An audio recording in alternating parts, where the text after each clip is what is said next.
From this to this. Opo nga po, paalis kami ngayon. Pupunta nga kami kay Mama Norly. Kasi anniversary niya ngayon. Sakto, naplat yung gulong ni Daddy. Dahil sa bagay na to, tumusok. Aray ko. Kaya umalis muna si Daddy para mapaayos yung gulong. At maya-maya dumating na siya at inayos ulit. Buti naman naayos na yung gulong ni Daddy dito. Kasi nga sobrang inip ko na dyan. Ayan na nga at nagbiyahe na nga kami. Niniloko ko nga si Ate Tay kasi patulog-tulog siya.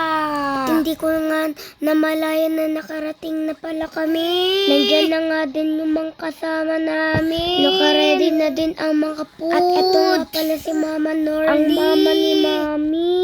Sabi ko nga kay Mami, ako na magsindi ng kandila.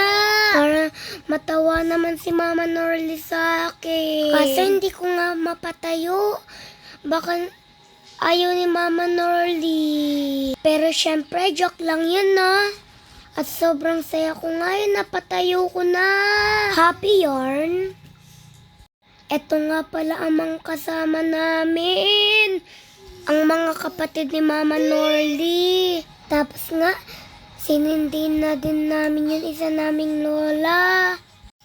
Syempre ako ulit nagsindi. Para naman may makinabang ako, no?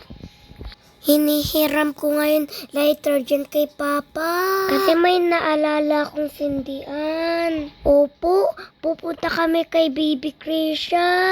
Kasi sobrang miss ko na siya makalaro. Kaya dali-dali nga ako pumunta sa kanya.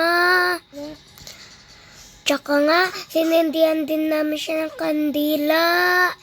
Nahirapan nga kami magpatayo dyan. Kasi sabi ni Mami, huwag daw masyado itikit kasi daw baka masunog ang plastic. Kaya sa gilid na lang namin pinatayo.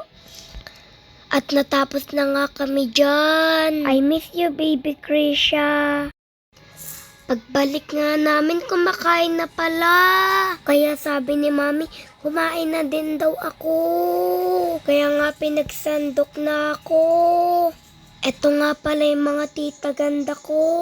Hawak nila si Bunso. Tapos nga hindi namin namalayan na nandyan na pala sila Mami Lenny. Hello Mami Lenny. Sayang malapit ka na umuwi. Sana nag-enjoy ka dito sa Philippines. At ayan na nga, pauwi na kami dyan. Kasi medyo nadidilim na din. Nagpaalam na nga kami dyan kay Mama. I miss you, Mama Norly. And I love you. At pauwi na nga kami dyan. Ayun lang. Bye!